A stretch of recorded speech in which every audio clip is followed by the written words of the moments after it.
नहमदु नुसल्ली अला रसूलिल करीम अम्मा बाद अल्हम्दुलिल्लाहि रब्बिल आलमीन। डियर स्टूडेंट, अस्सलाम वालेकुम। आज हम जो पढ़ना चाहते हैं वो है इलेक्ट्रॉनिक कॉन्फ़िगरेशन, यानी इलेक्ट्रॉन की फिलिंग ऑर्बिट और ऑर्बिटल के अंदर कैसे करनी है। जो ऑर्बिट था इसका कंसेप्ट बोहर के नील बोहर के मॉडल से मिलता है। नील बोहर ने जब अपना मॉडल पेश किया था तो उसने हमें ऑर्बिट का कंसेप्ट दिया था। तो उसका ख्याल ये था कि इलेक्ट्रॉन सिर्फ ऑर्बिट के अंदर पाए जाते हैं, लेकिन 1927 के अंदर जब हेजनबर्ग और शेरोडिंगर और कुछ और लोगों ने, डेरविक लोगों ने इसके ऊपर काम किया और शेरोडिंगर ने हमें एक इक्वेशन दी जिसे हम शेरोडिंगर वेव इक्वेशन कहते हैं। तो तब ये बात हमारे सामने आई कि इलेक्ट्रॉन जो होते हैं वो सिर्फ ऑर्बिट के अंदर नहीं पाए जाते, बल्कि इलेक्ट्रॉन्स के छोटे छोटे घर हैं जिन्हें हम ऑर्बिटल कहते हैं। अब ऑर्बिट और ऑर्बिटल में क्या फर्क है? ऑर्बिट जो होते हैं ये हमेशा सर्कुलर होते हैं, नॉन डायरेक्शनल होते हैं और गोल दायरे की शक्ल में होते हैं जिसके अंदर इलेक्ट्रॉन रिवॉल्व करते हैं। जबकि ऑर्बिटल वो चीज होती है जहां पे इलेक्ट्रॉन पाए जाते हैं, रहते हैं, यानी रिजाइडिंग एरिया होता है। तो ऑर्बिटल को हम यूं डिफाइन करते हैं, the region around the nucleus in which finding of electron is maximum. जहां पे इलेक्ट्रॉन पाए जाने का इम्कान ज्यादा से ज्यादा होता है उसको हम ऑर्बिटल कहते हैं। तो अब हमने ऑर्बिट और ऑर्बिटल के अंदर इलेक्ट्रॉन की फिलिंग कैसे करनी है, तो इसके लिए हमारे पास कुछ ट्रिक हैं जिनको आप सीख के बड़ी आसानी के साथ इनऑर्गेनिक में आने वाले बहुत सारे क्वेश्चन जो एम कैट और ई कैट में आते हैं आसानी के साथ आप सॉल्व कर सकते हैं। तो अब हम उसे शुरू करते हैं। Now we start trick for electronic configuration कि हमने इलेक्ट्रॉनिक कॉन्फ़िगरेशन कैसे करनी है। सबसे पहले जो हमारे पास चीज़ होती है ये एक ऑर्बिट या शेल है। ऑर्बिट या शेल जो होता है इसे हमने n से ज़ाहिर करते हैं। ये n क्या होता है? ये प्रिंसिपल क्वांटम नंबर होता है। और किसी भी ऑर्बिट या शेल के अंदर इलेक्ट्रॉन की जो फिलिंग की जाती है वो 2n² फार्मूले के ज़रिए की जाएगी। अगर हमारे पास n की वैल्यू 1 होगी तो इसका प्रिंसिपल क्वांटम नंबर 1 है, यानी इसका मतलब है पहला शेल। जैसे ये गोलदारा हमने लगाया हुआ है, इस गोलदारे को आपने फर्स्ट शेल का नाम देते हैं, इसका नाम के शेल होगा। अब इसके अंदर मैक्सिमम इलेक्ट्रॉन कितने होंगे? 2, और इसका हम स्क्वायर लेते हैं, दैट इज इक्वल टू 2। तो हमारे पास के शेल के अंदर मैक्सिमम 2 इलेक्ट्रॉन पाए जाते हैं। अगर n की वैल्यू हमारे पास 2 होती है तो इसे हम एल शेल कहते हैं। तो इसके अंदर इलेक्ट्रॉन की तादाद कितनी होती है? 8। इसके अंदर 8 इलेक्ट्रॉन की तादाद होगी, ये भी गोलदारा होगा L। अगर n की वैल्यू 3 होगी तो इसे हम एल शेल कहते हैं और इसके अंदर मैक्सिमम इलेक्ट्रॉन जो होते हैं वो 18 होंगे। अगर n की वैल्यू 4 होगी तो इसे हम n शेल कहते हैं और इसके अंदर इलेक्ट्रॉन की तादाद 32 होगी, 32 होगी। ऐसे सो ऑन आगे की तरफ हम इसी फार्मूले के ज़रिए चलेंगे। अब हमारे पास ये गुलदारे की शक्ल में होते हैं और इसलिए हम कहते हैं कि ये जो ऑर्बिट होते हैं ये नॉन डायरेक्शनल हैं, यानी इनकी कोई डायरेक्शन नहीं है, किसी भी एक्सिस के गिर्द नहीं होते, बल्कि ये गुलदारों की शक्ल में है। तो यूँ समझें कि इनके अंदर जो इलेक्ट्रॉन पाए जाते हैं उनके हम टोटल देख लेते हैं कि के के अंदर सिर्फ 2 इलेक्ट्रॉन होंगे, एल के अंदर 8 होंगे, एम के अंदर 18 होंगे और एन के अंदर जो होते हैं वो हमारे पास 32 इलेक्ट्रॉन होंगे। लेकिन ये इलेक्ट्रॉन आगे ख़ास किस्म के घरों में रहते हैं। इन घरों को हम ऑर्बिटल का नाम देते हैं, ऑर्बिटल। ये जो ऑर्बिटल का इन्हें नाम दिया जाता है ये ऑर्बिटल है। मसलन जो हमारे पास पहले के शेल होगा इसके अंदर सिर्फ एक घर है, उसे हम 1s कहते हैं, इसके अंदर सिर्फ 2 इलेक्ट्रॉन पाए जाते हैं। जो एल शेल है, जो एल वाला ऑर्बिट है, इसके अंदर 2 इलेक्ट्रॉन के घर होते हैं, एक को 2s कहेंगे, दूसरे को 2p कहेंगे। और हमारे पास जो एम शेल है इसके अंदर 3 ऑर्बिटल या 3 सब शेल होते हैं, 3s होगा, 3p होगा और 3d होगा। जो एन शेल होगा इसके अंदर 4 घर होंगे, 4s, 4p, 4d और 4f। अब जो इलेक्ट्रॉन की फिलिंग करनी होती है ऑर्बिट के अंदर तो बहुत आसान सा फार्मूला है 2n², इसके ज़रिए हम इसके अंदर इलेक्ट्रॉन की फिलिंग कर लेते हैं। लेकिन ऑर्बिटल के अंदर जो इलेक्ट्रॉन की फिलिंग करनी होती है यहाँ पे हमारे पास कुछ रूल्स आते हैं। अब हम इलेक्ट्रॉन की फिलिंग करना चाहते हैं, filling of electron in orbital और सब शेल के जो सब शेल होते हैं इनके अंदर इलेक्ट्रॉन की फिलिंग कैसे करनी है। तो इसके लिए हमारे पास मुख्तलिफ रूल्स हैं, जैसे n+l रूल होता है कि आप इलेक्ट्रॉन की फिलिंग करेंगे according to increasing order of energies के जिस ऑर्बिटल की एनर्जी कम होगी उसके अंदर इलेक्ट्रॉन पहले, जिसकी ज़्यादा होगी उसको बाद में। ऐसे हंड्स रूल है, हाफ-बाउ रूल है। लेकिन इसको आसान तरीके से याद करने के लिए ये हमारे पास एक ट्रिक है।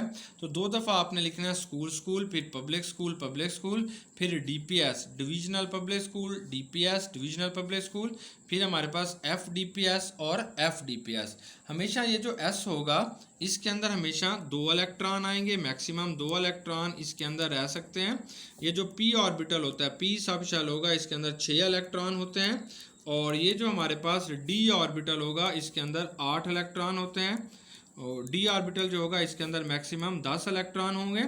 और जो एफ ऑर्बिटल होता है इट कंसिस्ट ऑफ 14 इलेक्ट्रॉन, तो इसके अंदर मैक्सिमम इलेक्ट्रॉन की तादाद जो होती है वो 14 होती है। यानी एस के अंदर 2 इलेक्ट्रॉन है, पी के अंदर 6 इलेक्ट्रॉन है, डी के अंदर 10 होंगे और एफ के अंदर जो है 14 इलेक्ट्रॉन है। इसमें सिर्फ ये जो एस ऑर्बिटल होता है ये नॉन डायरेक्शनल है, यानी इसकी कोई डायरेक्शन नहीं होती क्योंकि ये एक स्फेरिकल है, गोल शक्ल में होगा। जबकि पी, डी और एफ जो होते हैं they are directional orbitals.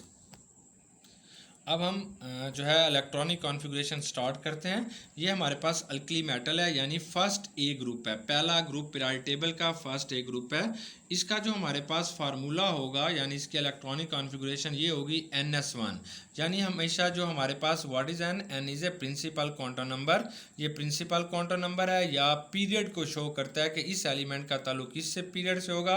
S के ऊपर कितने इलेक्ट्रॉन है, अगर एक इलेक्ट्रॉन है तो it's mean it belong to first group, इसका ताल्लुक जो है फर्स्ट ग्रुप से है। तो इन एलिमेंट्स के नाम क्या होंगे ये आपने ऐसे याद कर लेना है। हाली ने की रब से फरियाद। तो पूरे पीरियोडिक टेबल का को याद करने के लिए लेक्चर नंबर 4 मैंने पूरा पीरियोडिक टेबल को जो है ट्रिक बताए हैं, तो उसको डियर स्टूडेंट आप देख लें। हाली ने की रब से फरियाद। अब हाइड्रोजन का एटॉमिक नंबर 1 होता है। अब लिथियम का कितना होगा, इसमें 2 जमा करें 3 हो जाएगा, ये लिथियम का एटॉमिक नंबर होगा। इसमें आपने 8 जमा करना है तो ये इसका एटॉमिक नंबर सोडियम का हो जाएगा। इसमें फिर आपने 8 जमा करेंगे तो ये 19 पोटाशियम का जो है वो एटॉमिक नंबर होगा।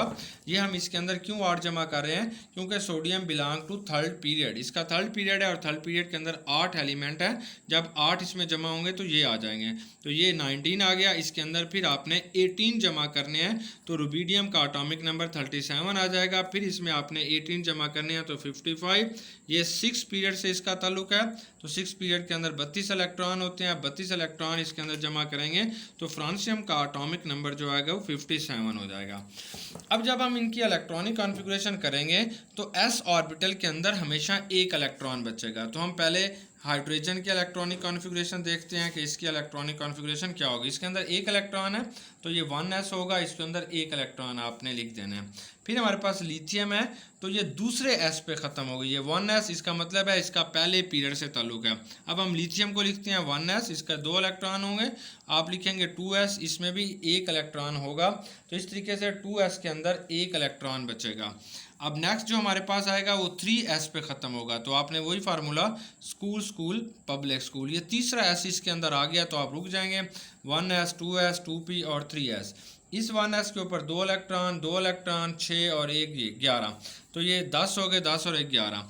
अब आप पोटाशियम के इलेक्ट्रॉनिक कॉन्फ़िगरेशन लिखते हैं तो ये हमारे पास 4s पे जाके रुकेगा क्योंकि इसका ताल्लुक चौथे पीरियड के साथ है। तो आप लिखेंगे SS यानी स्कूल स्कूल, ये पब्लिक स्कूल है, फिर ये पब्लिक स्कूल होगा, यहाँ पे आप रुक जाएंगे। ये 1s होगा, 2s होगा, 2p होगा, ये 3s होगा, ये हमारे पास 3p होगा, ये 4s होगा। इसके ऊपर 2 इलेक्ट्रॉन, 2 और 2 4, 4 और 6 10, 10 और 2 12, 12 और 6 18 और 1 19। अब रुबीडियम जो होगा ये 5s पे जाके एंड होगी इसकी इलेक्ट्रॉनिक कॉन्फ़िगरेशन। इसका जो बैलेंस इलेक्ट्रॉन होगा वो 5s ऑर्बिटल होगा। अब हम इसकी इलेक्ट्रॉनिक कॉन्फ़िगरेशन वैसे लिखेंगे, स्कूल स्कूल लिखेंगे, पब्लिक स्कूल लिखेंगे, ये हमारे पास 4s हो गया। फिर हम DPS लिखेंगे क्योंकि यहाँ पे s भी आ गया। अब यहाँ पे 1, ये 2s होगा, ये 2p होगा, ये हमारे पास 3s होगा और ये 3p होगा, ये 4s है, ये 3d है और ये 4p है और ये 5s है। इसका मतलब यह है कि it's belong to 5th period. ये 2 इलेक्ट्रॉन 2 2 4, 4 और 6 10, 10 और 2 12, 12 और 6 18, 18 और 2 20, 20 और 10 जो होंगे वो 30 हो जाते हैं, 30 और 6 जो होंगे 36 और 1 37। तो ये इसकी इलेक्ट्रॉनिक कॉन्फ़िगरेशन आ गई। अब सीजियम जो होगा इसका एंड 6s पे जाके होगा। फिर आप इसे लिखेंगे स्कूल स्कूल ये पब्लिक स्कूल आ गया, ये भी हमारे पास पब्लिक स्कूल आ गया, ये DPS हो गया।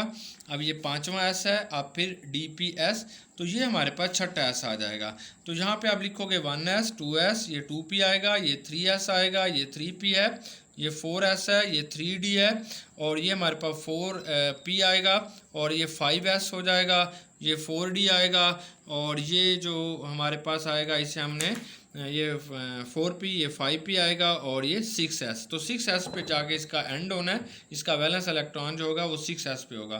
तो इसका टोटल इलेक्ट्रॉन की तादाद जो है वो 55 है, इसका एटॉमिक नंबर 55 है। तो 1S में 2, 2S में 2, 2 2 4, 4 और 6 10, 10 और 2 12, 12 और 6 18, 18 और 2 जो होंगे ये 20, 20 और 10 ये 30 हो जाएंगे, 30 और 6 36, 36 और 2 38, 38 और 10 जो होंगे ये 48, 48 और 6 जो होंगे ये 54, 54 और एक ये 55, यानी ये इलेक्ट्रॉनिक कॉन्फ़िगरेशन कंप्लीट हो गई। अब हम फ्रांसियम को देखना चाहते हैं, तो ये 7S पे जाके जो है वो कंप्लीट होगा।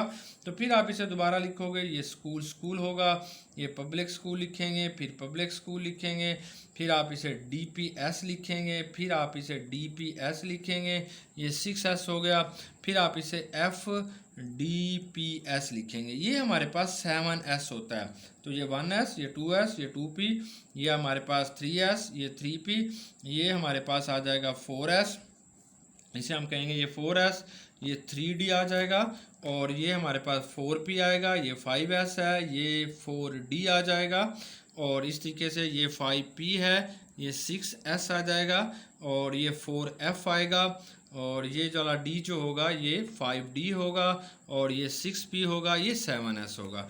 अब इसके अंदर इलेक्ट्रॉन की तादाद 87 है, तो आपने इसी तरीके से लिखना है, ये 2 2 4 और 6 10 हो जाएगा, 10 और 2 12, 12 और 6 18 और 2 20 और 10 30, 30 और 6 36, 36 और 2 38 और 10 48, 48 और 6 54, 54 और 2 56, 56 और 14 जो होंगे वो हमारे पास आ जाते हैं जी 70।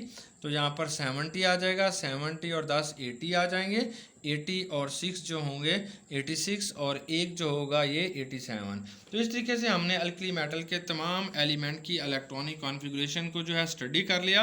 अब अगर हमारे पास कोई भी एलिमेंट दिया जाता है और उसके एटॉमिक नंबर दे के वो हमसे पूछता है ये किस पीरियड या ग्रुप से ताल्लुक़ रखता है,